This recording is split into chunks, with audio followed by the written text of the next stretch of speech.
Escola Bíblica, conectando você à palavra. Muito bem, antes de começarmos o nosso estudo aqui, eu quero apresentar a nossa equipe de hoje e nós temos o Leandro Santos. Como é que você vai, Leandro Santos? Tá bem de saúde? Boa tarde, Grace. Boa tarde, querido rádio ouvinte. Mandenilson, privilégio mais uma vez estar aqui. Estou um pouco com a garganta meio ruim, mas a obra de Deus não pode parar, né? E aqui estamos para louvar e agradecer o nome do Senhor. Amém, amém. Temos também a presença do Edenilson Monteiro, ele já falou com vocês, mas fale mais um pouquinho. Mais uma vez, boa tarde a todos queridos que tiraram um tempinho para nos ouvir, né? Que o Espírito Santo possa ir à nossa frente e preparar o caminho para que a palavra de Deus caia em terra fértil. Que Deus possa nos abençoar, Gleison, e possa nos conduzir durante esse programa. Amém. Eu quero mandar também um abraço para... Temos também a participação não presencial, mas via WhatsApp, né? Paulo Henrique e também a Vanessa, né? Que mora lá pelas redondezas lá do Recife. E o né? Eric, né?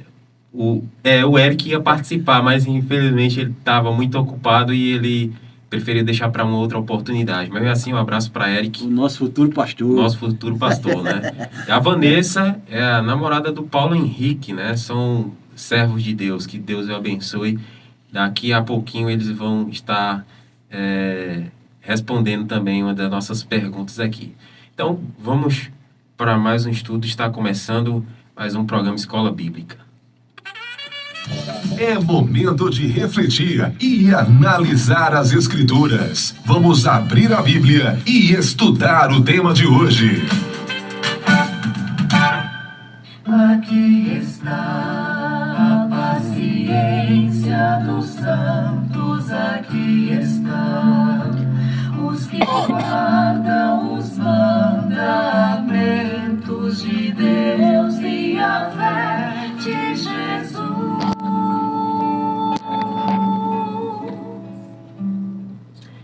Ok, antes de nós iniciarmos, como de costume, nós vamos fazer uma oração.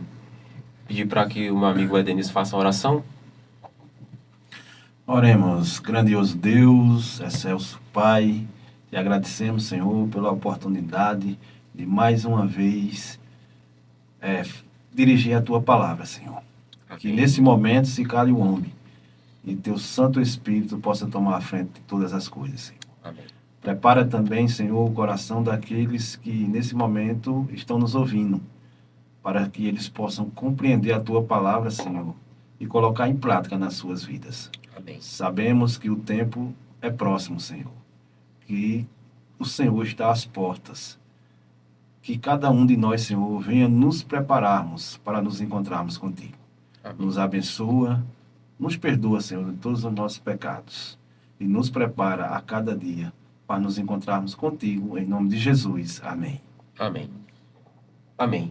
Bom, hoje nós vamos falar sobre o povo de Deus. A gente vai falar sobre Israel. Só que a gente não vai falar sobre a guerra, né, que está acontecendo lá entre Israel e Hamas, né? Mas a gente vai falar de Israel como o povo de Deus.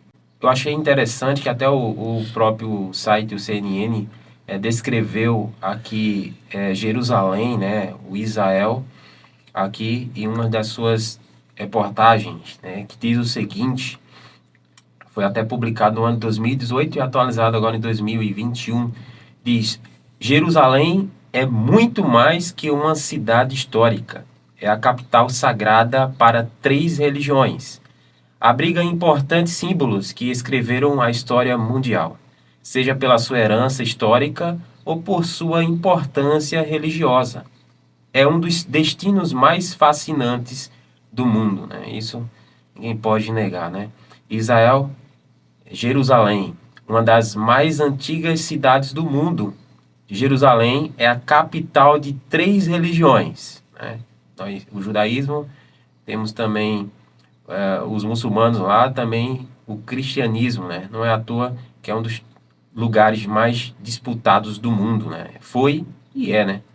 Desde a sua fundação, em 3.000 anos antes de Cristo, ela foi destruída 2 vezes, sitiada 23 vezes, atacada 52 vezes e capturada e recapturada outras 44 vezes, né? A convivência de diferentes culturas e religiões, somada à sua história dura de guerras, mostra por que Jerusalém é uma das cidades mais disputadas e um estado de alerta constante e também uma das mais interessantes. E eu queria me dirigir a primeira pergunta para o Edenilson, né? Na mira da verdade. Na mira da verdade. Eu queria fazer a pergunta, por causa da desobediência, né? Que experiência sobreveio a Israel, né? Por causa da desobediência, que experiência sobreveio a Israel? Israel já foi desobediente, Edenilson, a ponto de Deus realmente deixar, né, ser levado cativo, né, por reis, né, do passado? Gleison, sua pergunta é muito interessante. A gente sabe que quando a gente é estudante da Bíblia, né, que Deus ele separou Israel como seu né, povo, como né, seu povo. como povo peculiar dele, povo especial separado. E muitas vezes Deus permitiu que Israel ele passasse por certas situações para trazê-los de volta, De né? volta ao caminho. Ao caminho, da para verdade. adorar o verdadeiro Deus, né? Toda vez que Israel eles estavam se desviando, né? Se distanciando do Senhor, o Senhor de alguma forma permitia que eles fossem levados cativos para que eles pudessem reconhecer que eles dependiam de Deus. Esse era o principal propósito de Deus, né? Não deixar que Israel se perdesse. A verdade é essa. Lá em Jeremias 25, do 8 ao 11, fala assim: portanto, assim diz o Senhor dos Exércitos, porque vós não ouviste minhas palavras. Eis que eu enviarei e tomarei todas as famílias do norte, diz o Senhor, e Nabucodonosor, o rei da Babilônia, meu servo, eu trarei contra esta terra, e contra os seus habitantes, e contra todas estas nações ao redor, e destruirei completamente, e farei um assombro e um assobio, e desolação perpétua. Além disso, eu lhe tomarei a voz de regozijo, a voz de júbilo, e a voz do noivo, e a voz da noiva, o som das pedras de moinho, e a luz da vela. Esta terra inteira será uma desolação e um assombro, e esta nação servirá ao rei da Babilônia por 7 anos. Quando a gente vê esses textos, às vezes a gente pode questionar a Deus, né? Por que Deus está permitindo isso com o seu povo? Por que razão? Aí quando a gente vai para Jeremias 7, 16 ao 19, fala assim: portanto, não ore por este povo, nem levante clamor, nem oração por eles, nem faça intercessão a mim, pois eu não ouvirei. Não vê tu o que eles fazem na cidade de Judá e nas ruas de Jerusalém? Os filhos juntam madeira e os pais acendem os fogo, e as mulheres amassam suas massas para fazer bolos para a rainha do céu e derrama oferta de bebidas para outros deuses, para que eles possam me provocar a ira. Então, toda vez que Israel se desviava do caminho, toda vez que Israel eles começavam a adorar outros deuses e deixavam de adorar o verdadeiro Deus que tirou eles da terra do Egito, Deus mandava uma nação ímpia, para que escravizasse eles, para que eles voltassem a adorar o verdadeiro Deus. Por que Deus fazia isso? Para que eles não se perdessem. É como uma Deus lição, ama. né? Uma lição. É como uma lição. Quando você vê uma criança e colocar qualquer objeto metal numa tomada, você faz o quê? Você imediatamente repreende ela, né? Para que ela não colocasse, para que ela não coloque aquilo ali, porque isso vai ferir ela. Deus sempre foi cuidadoso com seu povo. Toda vez que Israel se desviava do caminho para servir a outros deuses, Deus, de alguma forma, levantava uma nação ímpia para que escravizasse eles, para através da escravidão eles voltassem novamente a obedecer o Deus de Israel. Amém.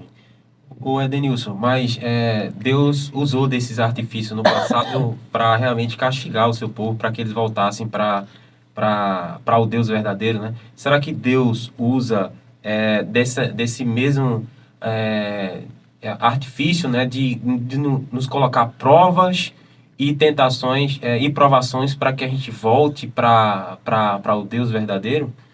A palavra de Deus fala assim, né? Lá em 1 Pedro, né? 4:12 e 5:14. Amado, não estranhe a ardente prova. Amados, não estranhe a ardente prova, que vem sobre vós, para vos tentar, como se coisa estranha vos acontecesse. Mas alegrai-vos. Alegrai-vos. Na verdade, as provas, alegrai-vos no fato de que, na realidade, as provas, ela vem para testar o povo de Deus, né? Para saber o que tem no coração de cada um. O povo de Deus, Leandro, ele na verdade, ele só desperta realmente quando está sob o jugo da escravidão, né? Quando Só o na povo, base do chicote, como quando diz. o povo se acomoda, Gleice, o povo não sai do canto, começa a se desviar do verdadeiro plano que o Senhor quer para cada um dos seus filhos, né? Isso, muito bem. Toda prova que vier sobre os filhos de Deus, eu tenho esse entendimento hoje, que vem para nos preparar para morar com Deus no céu. É verdade. Eu quero fazer agora a segunda pergunta agora para o nosso amigo aqui, Leandro, né? Então, mas eles não passaram a vida toda, o tempo todo, né, ali escravo do rei Nabucodonosor, né, de Babilônia, né? Então, eles não ficaram a todo o tempo lá, né? Deus, com o tempo, libertou o povo de Israel, né? E a pergunta que eu faço é: que profecia fala de sua volta do cativeiro, né? O rei Israel foi restaurado, né? Ele voltou para sua terra, né? Como é que aconteceu isso, Leandro? Certo, Gris. Convido aos queridos rádio ouvintes a abrir a Bíblia junto conosco em Jeremias, capítulo 29, e o verso 10 ao 14. Assim diz o Senhor, verso 10. Porque assim diz o Senhor, após se completarem 70 anos em Babilônia, eu vos visitarei e cumprirei a minha boa palavra em vós, fazendo-vos retornar para este lugar. Verso 11. Porque eu sei os pensamentos que tenho sobre vós, diz o Senhor, pensamento de paz e não de mal, para vos dar o fim que esperais. Verso 12. Então me invocarei, e irei e orareis a mim, e eu vos escutarei. Verso 13. E vós buscar-me-eis, e me encontrareis quando vos procurardes por mim, com todo o vosso coração. Verso 14. E eu serei encontrado de vós, diz o Senhor, e eu desviarei vosso cativeiro, e eu vos ajuntarei de todas as nações, e todos os lugares para onde eu vos levei, diz o Senhor. Aqui fala do cativeiro, né, de Israel. Após 70 anos, né, Deus visitou eles, né, e os livrou ele do cativeiro, né. Isso, muito bem. O interessante desse cativeiro é que Deus, ele sempre tem um propósito por trás de tudo, né? O povo ali, ele ficou cativo durante 70 anos na Babilônia. E a gente, os conhecedores de Bíblia, sabe, quando a gente lê lá em Daniel, o que aconteceu durante esse cativeiro, né? Quantas provas vieram sobre o povo de Deus. E a gente viu durante esse cativeiro que tiveram homens fiéis lá, né, Gris?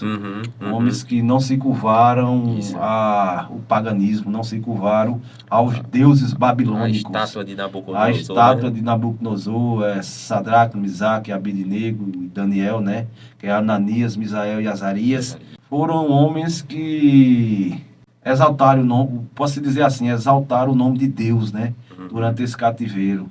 É tanto que através do testemunho deles, a gente sabe que o rei da Babilônia se converteu, né? Ele reconheceu Deus do céu como o único Deus, né? Como o único Deus. Então, por trás de alguma dificuldade, Cleiton, posso dizer assim, que vem em nossas vidas, Deus tem algo maior por trás disso. Sim, sim.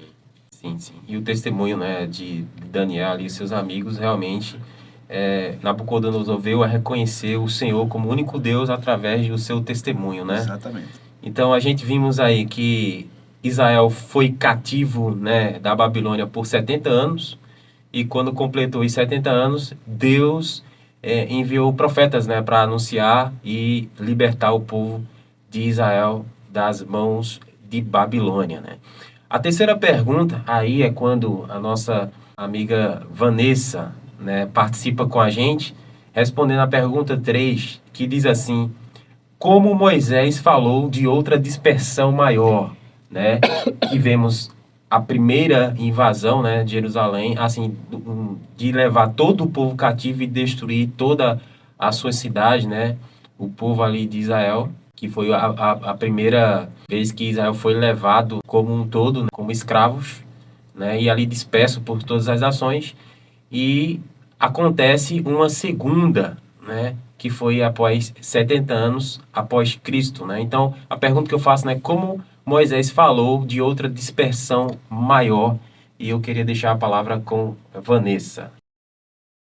A segunda dispersão do povo de Israel foi predita na Bíblia, lá em Deuteronômio 28, verso 49, 52 e 64, que diz assim: o Senhor trará contra ti uma nação distante, da extremidade da terra, veloz como o voo da águia, uma nação cuja língua não entenderás. E ela te sitiará em todas as tuas portas, até que caiam teus muros altos e fortes, em que confiavas, por toda a tua terra. E ela te sitiará em todas as tuas portas, por toda a tua terra, que o Senhor, teu Deus, te deu. E o Senhor vos espalhará entre todos os povos, desde uma extremidade da terra até a outra, e ali servirás outros deuses, que nem tu nem teus pais conheceram, até mesmo madeira e pedra. Essa profecia foi tão completa que no verso 56 fala do comportamento das mulheres neste momento. Diz assim no verso 56: a mulher terna e delicada entre vós, que não se aventura a colocar a planta de seu pé no chão da delicadeza e da ternura. Seus olhos serão malignos para com o esposo do seu seio, e para o seu filho, e para sua filha, e para com a placenta que lhe sair entre os pés, e para com os filhos que terá, porque ela os comerá secretamente, por falta de todas as coisas, no cerco e no apuro, com o teu inimigo, te afligirá em tuas portas. No livro de Mateus, Jesus, ele dá mais detalhes dessa segunda dispersão. Diz assim, Mateus 24, verso 15: quando, pois, virdes a abominação da desolação, falado pelo profeta Daniel, posta no santo lugar, quem lhe entenda. Verso 16: então os que estiverem na Judéia fujam para os montes. Verso 17: e quem estiver sobre o telhado não desça para tirar alguma coisa de sua casa. 18: nem volte aquele que estiver no campo para buscar as suas vestes. Os cristãos fiéis, ao ouvir esta profecia, ficaram atentos e vigilantes. Então, pouquíssimo tempo antes da década de 70, o general Séstio, ele cerca Jerusalém, mas de uma forma milagrosa até, ele, sem motivo algum, ele abandona o primeiro cerco, deixando o povo de Jerusalém ali cheios, convictos de que haviam vencido, ganhado. Mas os cristãos que estavam dentro de Jerusalém, eles viram a profecia se cumprir, pois Jesus disse: quando, pois, virdes a abominação da desolação, falada pelo profeta Daniel. Então, quando eles viram o primeiro cerco, todos eles fugiram de Jerusalém.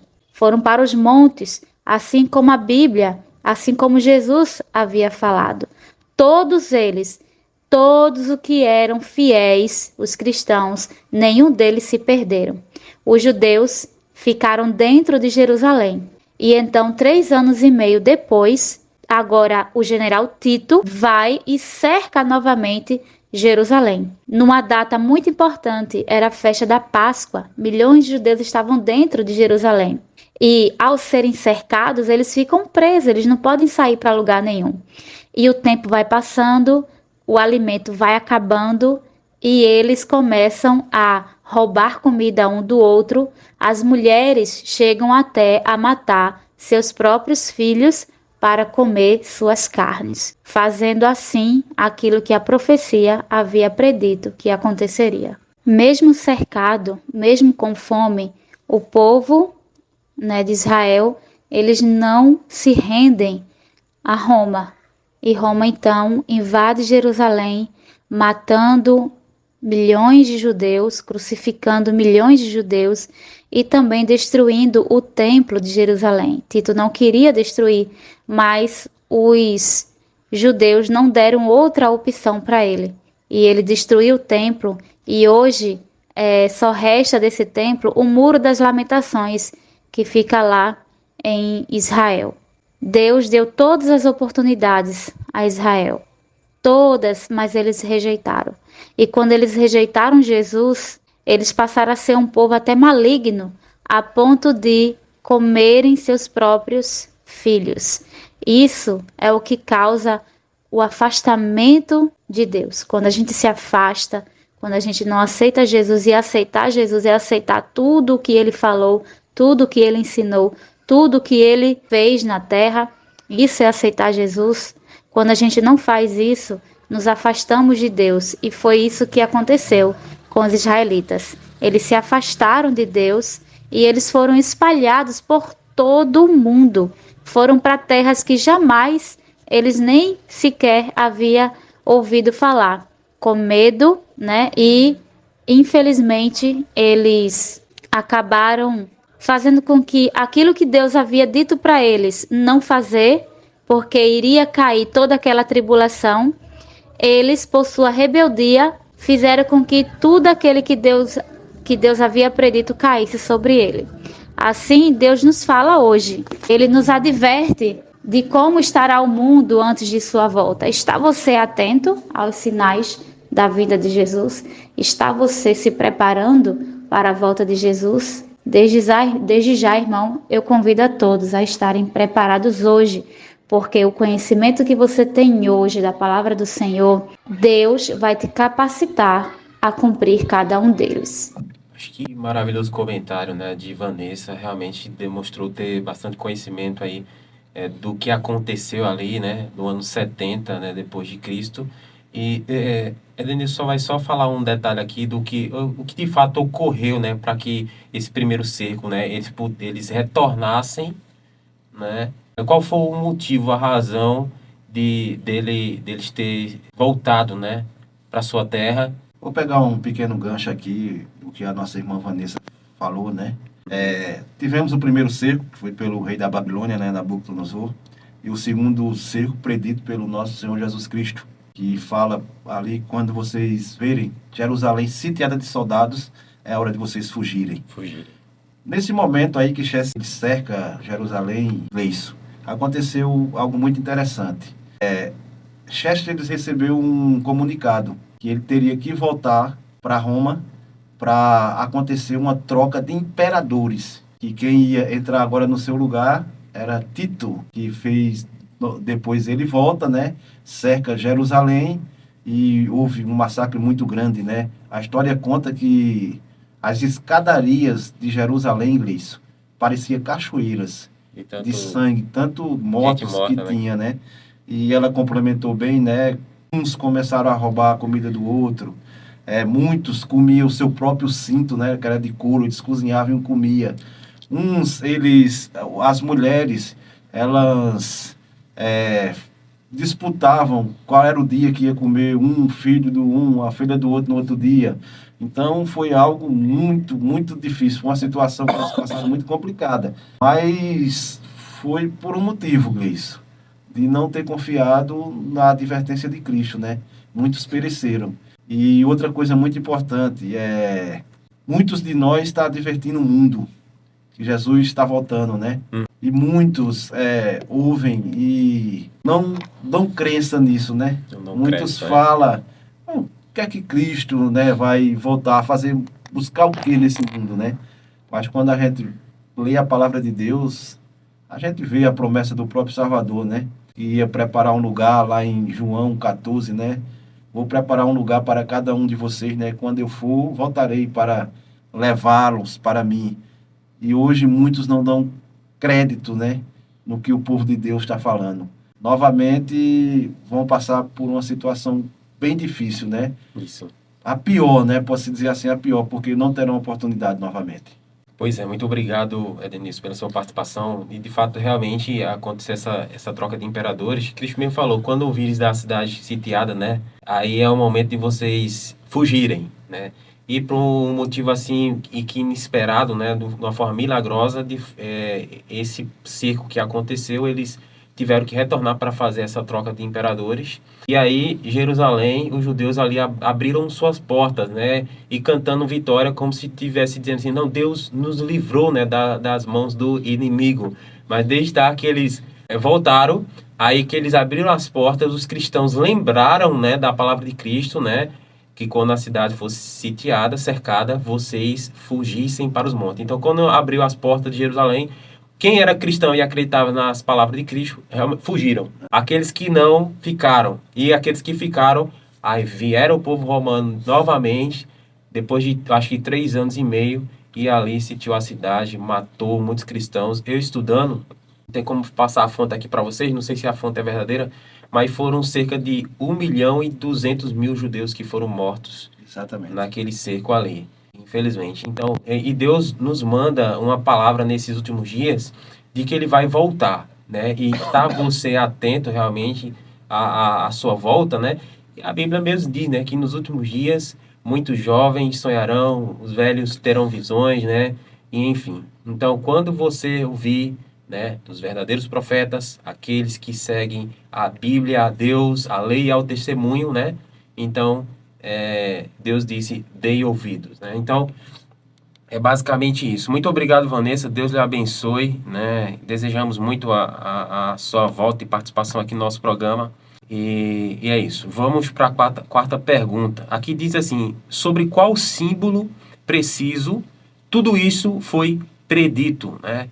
Então, Deus usou de um símbolo, né? De uma figura, de um objeto, para poder prefigurar o que ia acontecer com o povo de Israel. Essa pergunta eu ia me dirigir para o Everton, mas o Everton não pôde se fazer presente aqui.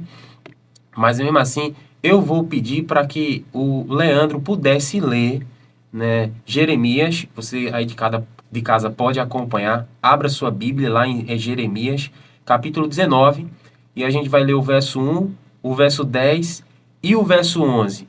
Everton, você pode ler para a gente, né? A pergunta é, sobre qual símbolo preciso tudo isto foi predito? Pode ler para a gente, Everton? Posso sim, Grace. 1, 10 e 11, não é isso? Isso. O verso 1 diz assim: Assim diz o Senhor, vai e compra uma botija de barro de um oleiro e leva contigo alguns dos anciões do povo e dos anciões dos sacerdotes. Verso 10. Então tu quebrarás um vaso à vista dos homens que forem contigo. Verso 11.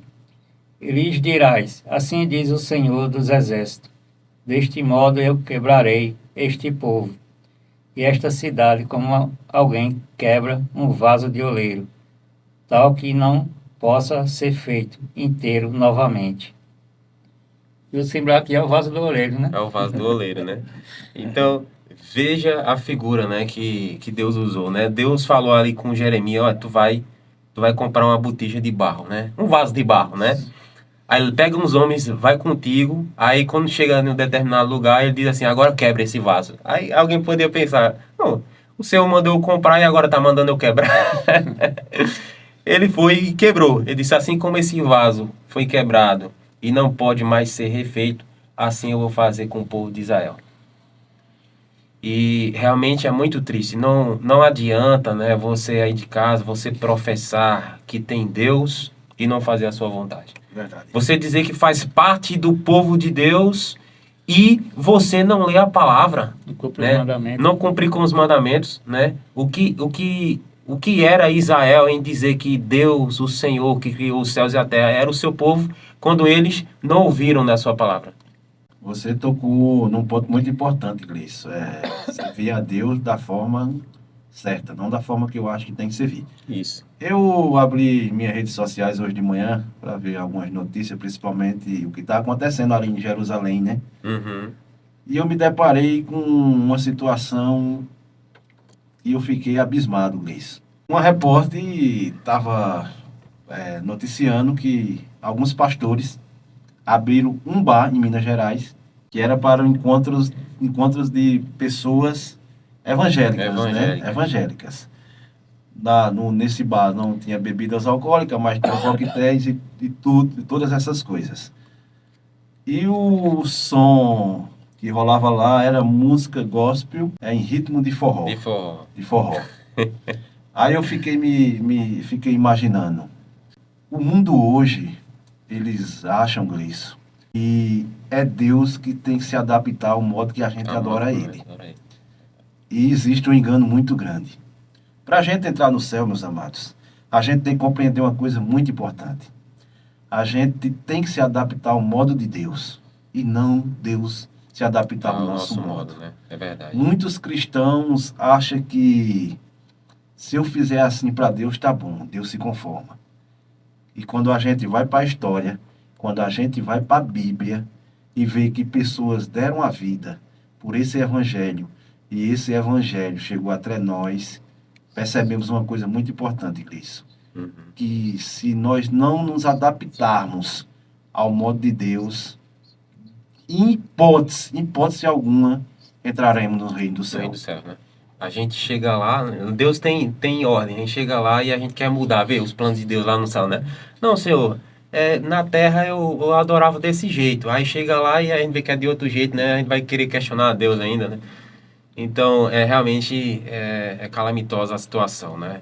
Então, assim, Deus disse, ó, quebra e de forma que não vai ser refeito novamente. Então, se você vê na história, desde o ano 70 até os dias de hoje, Jerusalém, ela foi refeita da forma como ela era, né? A gente teve também em 1900, eu não lembro o ano, 40 e pouco, 30 e pouco, 50 e pouco, 60, eu não lembro, mas quando as Nações Unidas, né, devolveu novamente as terras dos judeus e ali estabeleceram, né, o seu país, não como era antes, né, porque Israel era grande, né, o seu estado era grande, e ali, se a gente vê, Israel é praticamente do tamanho do estado de Alagoas, então bem pequenininho. E ainda mais, além de ser pequeno o seu território, é composta por três povos, né, tem os muçulmanos, que também é composto ali na cidade de Jerusalém, e as demais cidades ali de Israel, e também temos os cristãos. Então, Israel não é, assim, totalmente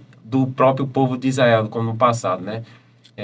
E não vai voltar, infelizmente, né? Como diz o texto, né? Não poderá ser feito inteiro novamente. Então, aí fica a pergunta aí, né? É uma profecia para o futuro, né, Gleice? É uma profecia para o futuro, né?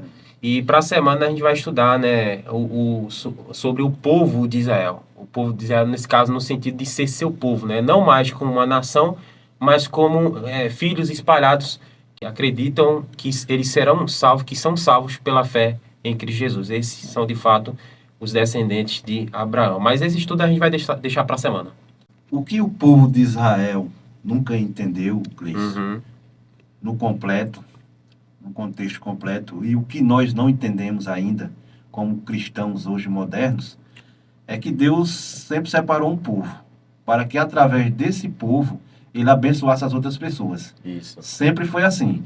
Quando a gente vê ali, quando Noé secou as águas do dilúvio, e o povo se reúne agora para fazer uma torre, para que não mais perecesse nas águas, esse não era o propósito de Deus, de o povo ficar reunido.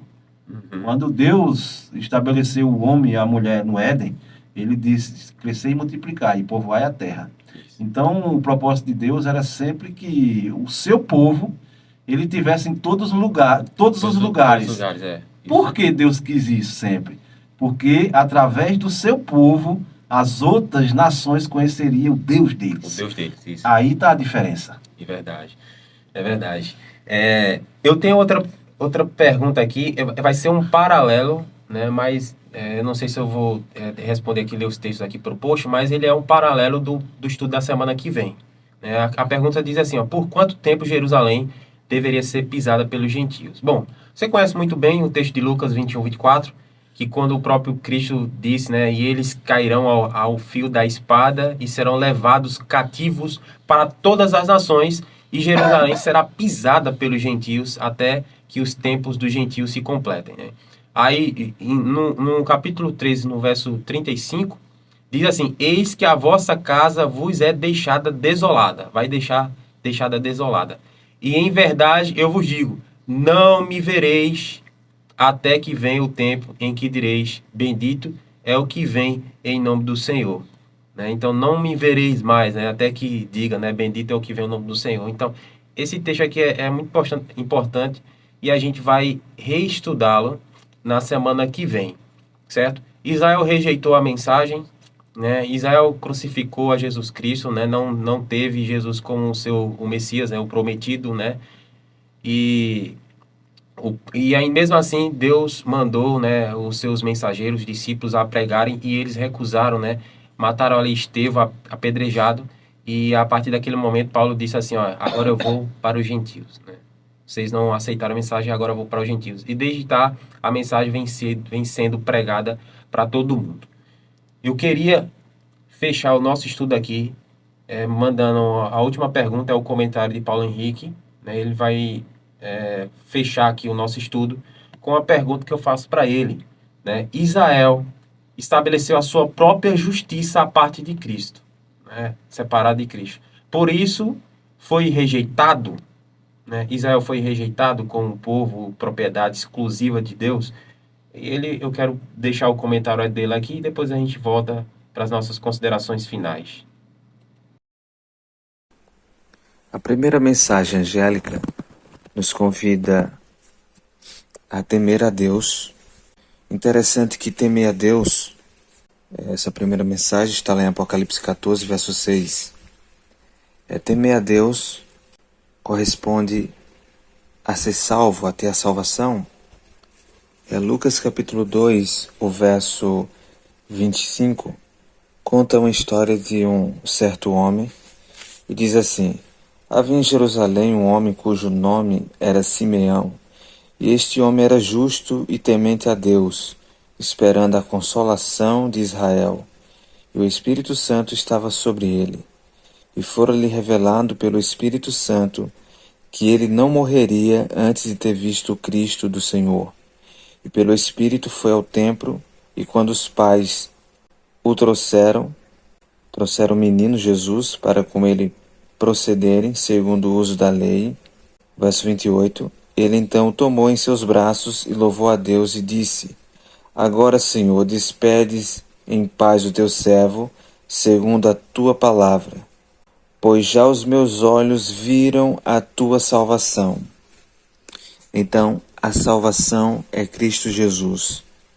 Paulo diz em 1 Coríntios capítulo 1, verso 30, que Deus fez de Jesus sabedoria, justiça, santificação e redenção, para que ninguém se glorie a não ser no Senhor. Então, sabedoria, justiça. Então, não temos justiça, ninguém tem justiça por si só. Ninguém consegue fabricar, produzir uma justiça que seja aceitável ao Senhor. Então, Cristo é nossa justiça.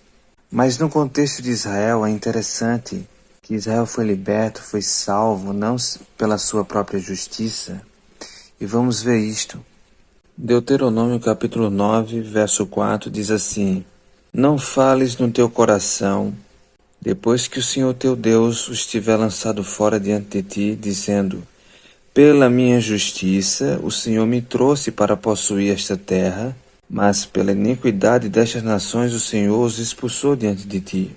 Não é pela tua justiça, nem pela retidão do teu coração que vais possuir a terra, mas pela iniquidade dessas nações o Senhor teu Deus as expulsa diante de ti, para que ele possa realizar a obra que o Senhor jurou a teus pais, Abraão, Isaque e Jacó. Entende, portanto, que não é pela tua justiça que o Senhor teu Deus te dá esta boa terra para possuí-la, pois tu és um povo obstinado. Então não era pela justiça do povo de Israel que Deus assim ia dar a terra para eles. Não era pela justiça deles, porque não havia. O próprio Deus falou que eles eram um povo obstinado. Mas a partir do momento que esse povo recebesse a Cristo, que é a justiça de Deus, eles poderiam habitar na terra, ser fiel a Deus na guarda dos mandamentos. Mas quando rejeitava a justiça de Deus, eles eram tentados a andar por um caminho de justiça própria, querer obter justiça e salvação pela guarda da lei. E olha o que a Bíblia diz sobre isso. Romanos capítulo 10 fala dessa triste realidade do povo de Israel, porque foram rejeitados como nação, porque rejeitaram a Cristo, como seu rei, e claro, ele como de fato é a justiça de Deus.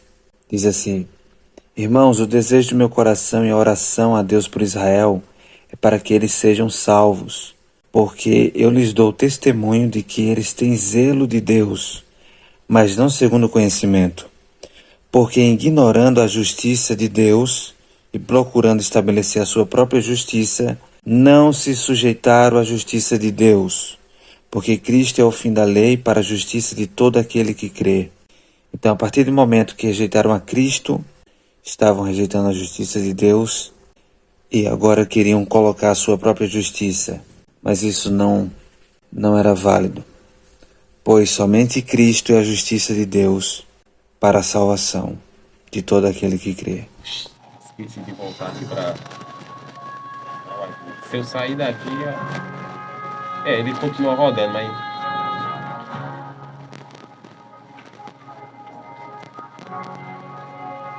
Mais uma missão cumprida. Mais uma missão cumprida. Em nome de Jesus.